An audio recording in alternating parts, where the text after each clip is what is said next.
Hello everybody, lovely to see you again. Welcome to our third session of a live freediving training with yours truly, Luz Amanillo. Now, today, a lot of people tell me, when I tell them that I'm a freediver, a lot of people tell me, oh, I wish I could freedive, but I just try to hold my breath and I can't hold my breath for more than 30 seconds. I'm just hopeless. I can't do it. And I hear you, because I was once that person too. You can't hold your breath for more than 30 seconds. You just lack the tools and the knowledge to know how to do it. And that's what training is for. So today I'd like to share with you some of those tools to extend your breath hold and to go a bit further than what you're used to. When I started training, I remember feeling very excited when I lasted for more than 30 seconds, when I started learning about the mental program and all of these things, and I started training consistently.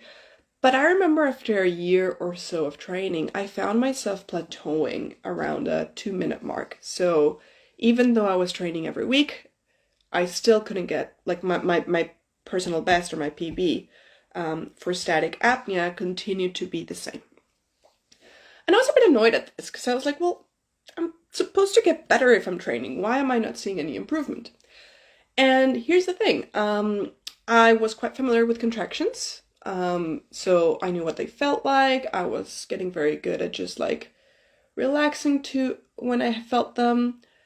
And by no means am I saying that I've perfected this now, because there's still so much room for me to grow. But at that point, I knew I could hold that feeling of having contractions once they started. I knew I could sit there relatively comfortably, or sit there with the discomfort is a better way to say it, for about 30 seconds. I knew once I got my first contraction, I could count. I knew for a fact I could sit there for 30 seconds more. But usually after that, things would get dicey. And I guess that was my issue, because I kept getting contractions at the same exact second. I was like, well, not exact second, but around the 1.5-minute mark, there they were. So I was like, well, if extending the time that I've got contractions is not a possibility, because then I notice I start getting hypoxic, how can I possibly extend my breath hold? So today, instead of doing what we have been doing the last 2 weeks, which has been that max attempt with two sets of warm-up breath holds, today we're doing a different exercise, something that's called a No-Contractions Table. A No-Contractions table is essentially a series of repetitions. But the trick here is we're not gonna do what we did last week, where we just were holding the contractions for as long as we could. Kind of like with the warm-up breath holds, you're gonna hold your breath until you get the first contraction. But the trick here, and this is the difference, is you're gonna try to delay that first contraction as much as you can. And the beauty about No-Contractions Tables is that it teaches you so much about your own body, and it teaches you how your body reacts just by exploring, just by being like, oh, what if I do this? Does that make it better, or does that make it worse? That it starts giving you the tools to extend that time, and then obviously extend your breath hold. So usually No-Contractions Tables last anywhere between 6 to 8 repetitions. Today we're going to keep it nice and easy. We're going to do 5 repetitions. I don't want to have you here for a full hour. But essentially we're going to do exactly what we have been doing the last couple of weeks. Find a nice couch where you can lay down and be relaxed. Still, like we did in the last week, the point is that you start incorporating what we have been doing over the last 2 weeks. So do your mental program even before that first repetition, and then hold your breath until you get your first contraction. And once you get your first contraction, start breathing as per normal. You choose your recovery time. I'm gonna do 1:20 as I have been doing, but you can choose your own. If you haven't done this before, a beginner time is usually 2 minutes is a good one. But if you have been doing 2 minutes and feel confident and that you don't need that long time, you can decrease it and, again, experiment. yeah, that's the game plan for today. So as per the previous occasions, we just start with recapping from the mental program, whatever your symbolic entry is. In my case, it's a deep breath. So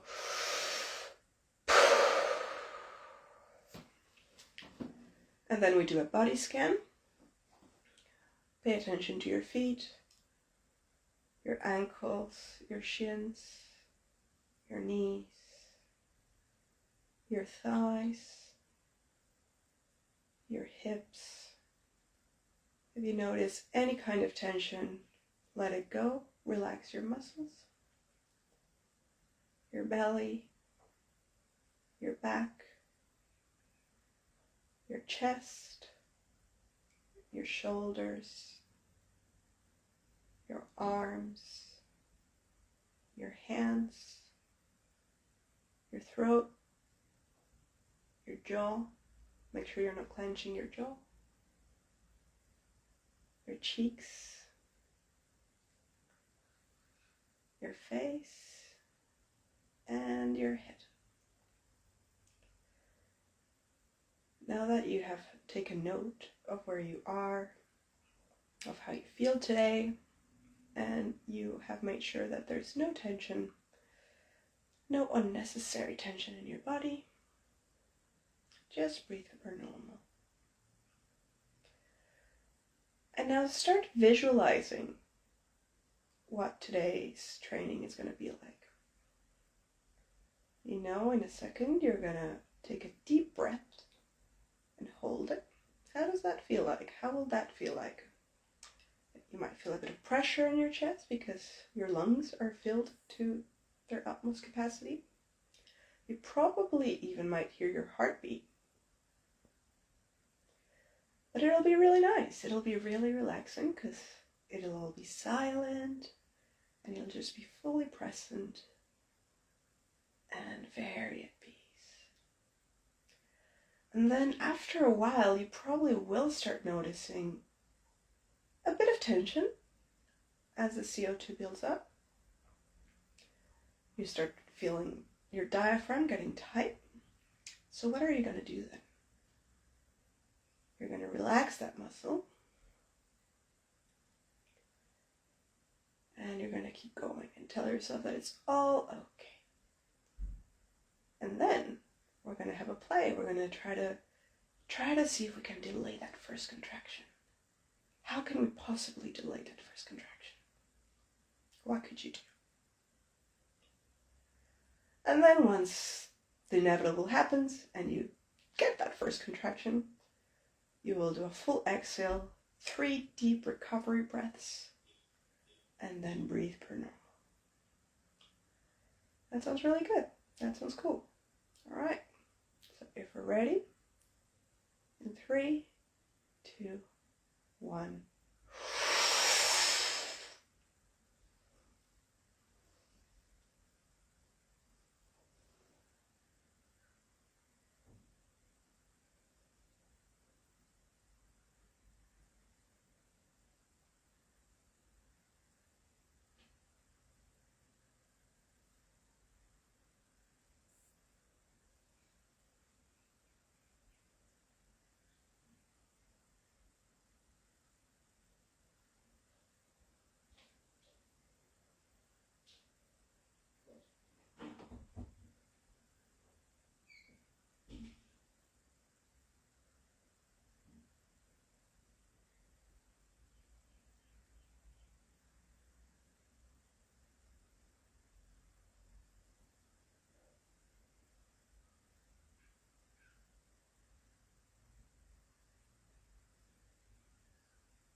How did you go? How did you feel?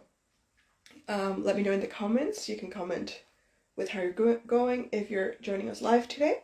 If you're watching the recording, just comment on the video as well. Okay, so one trick that I learned from a colleague of mine, a freediving colleague called Go Jung, that works for me in terms of holding these contractions is when you start feeling, like the first thing that I start feeling when I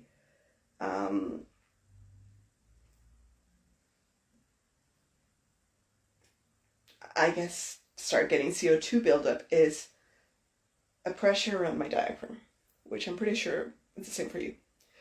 So once you start feeling that, as I said, the first trick that I use is just relaxing. But then, thanks to Jung, who suggested this, I found that if I expand my rib cage, so it's not like you're obviously not taking a deep breath in like you would when you do, because you're not breathing anything, but do the same motion. So like even if you're holding your breath, if you expand your rib cage, give it a go, it kind of tricks your body into thinking that you have taken a deep breath hold. So the first thing I do once I start feeling that pressure is, and it starts getting real uncomfortable, like I try to relax it, but once I can't, then what I do is I expand my rib cage, and that usually delays the contractions a bit more. Give it a go the second time around and let me know how it goes. Ready? All right. 3, 2, 1.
The second trick that I have learned is, so the first one is that it's expanding your rib cage.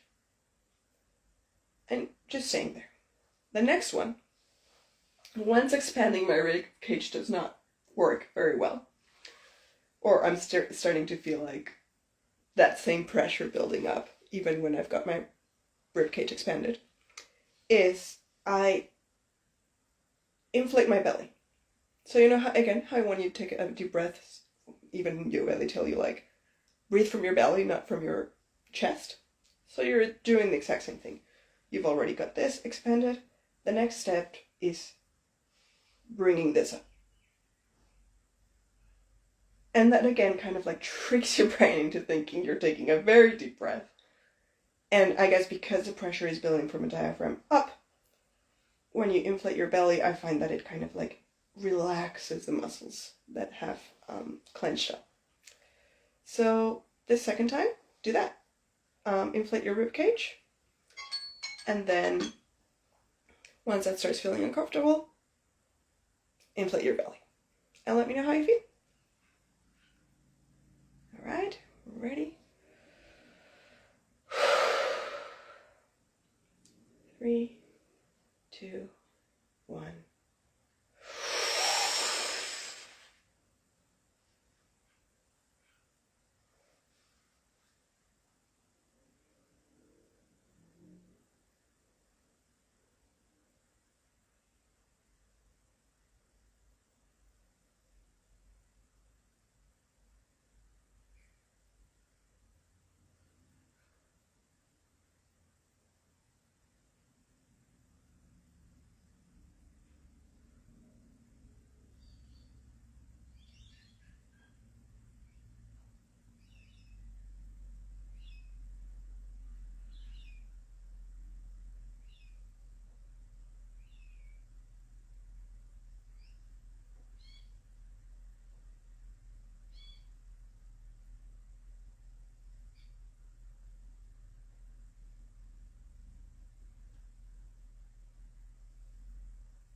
Usually what you see in this no-contractions tables is that, as with the warm-up sessions when you're doing the max attempt, your first one tends to be just like a warm-up, so it doesn't tend to be that good. Then your second attempt tends to be better, third one better. And I start finding that around the fourth one can even be better than the third time, or it can be worse. I find that after the third one, it's depending on the day. The fifth one definitely you start going down because again you've got CO2 buildup in your bloodstream, so it's like a bell curve essentially. So expect to see that. But again, this no-contractions table is not about lasting as long as you possibly can. It's about exploring your body and how it feels and finding the tools that you need so that you can last as long as you can when you're doing your max. So the third trick that I have found is, all right, so we've expanded our rib cage on first instance, expanded our, that was a short recovery time, expanded our belly in the second instance. What I find after that is usually the tension kind of like, it's trying to go somewhere, right? So it's like, oh, I can't get through here. Okay, I'll go down here. I can't do anything here. Then I start feeling tension in my throat and in my jaw. I start feeling like I'm starting clenching up here. So the third thing that I have found works for me, it's simply to smile. I find that if I smile slightly, my muscles in my jaw relax a little bit, and my throat relaxes a little bit. You can also move slightly your head and your neck, or just try to relax. I find that's where I'm still working on it. I feel like I find it really hard to be self-aware of my muscles in my throat, and when you tell me relax your muscles, I'm like, how do you do that? They're like involuntary. So that's what I'm working on at the moment. But smiling helps me. Give it a go. See how it goes for you. So let's do our third attempt.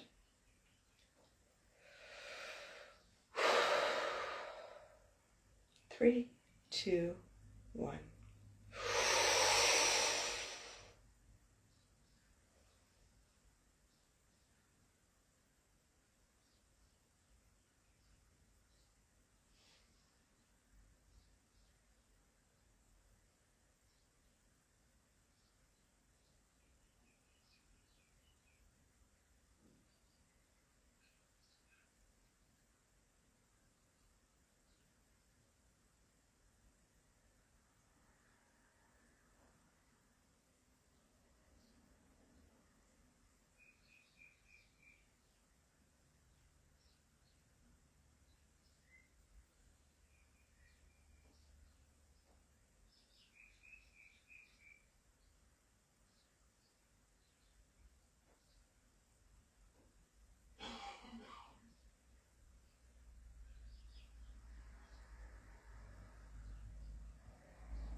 Now I'm gonna change the plan and just do 4 repetitions, because otherwise this live stream is gonna go for very, very long. But the point of this live streams are just to give you the tools that you need so that you can do this on your own. As I mentioned, usually these tables tend to be 6 to 8 repetitions. So today's a short one. But in this last attempt, give it a bit of a trill of your own. Like, maybe combine the 3 tips that I've given you, or try something different, because everybody's different and what works for me might not work for you. So have a play, focusing on different parts of your body, trying different things, and yeah, I guess for this one, try to find something that works for you. Try to find something new in this. And just enjoy it. I think that's the biggest thing with anything. Enjoy it.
All right.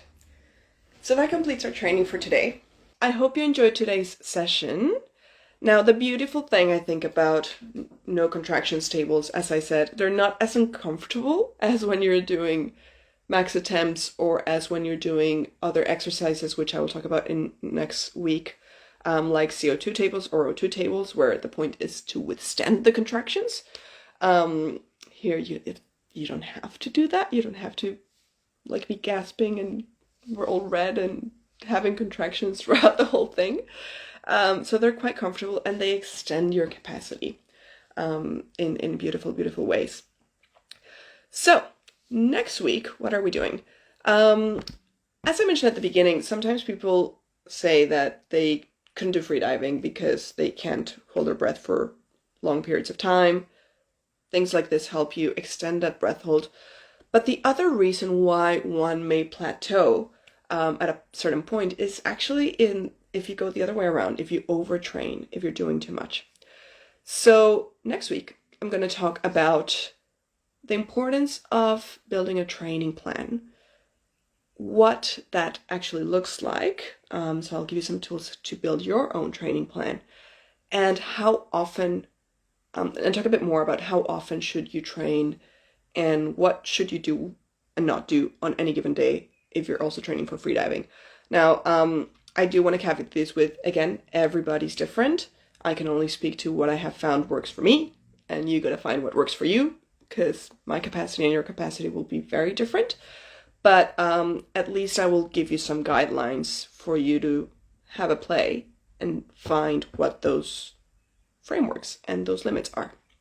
So see you next week. I hope these are being useful. Let me know what you would like to see next, and I'm happy to give it a go as well. Thank you all of you for joining us, and I'll see you next time.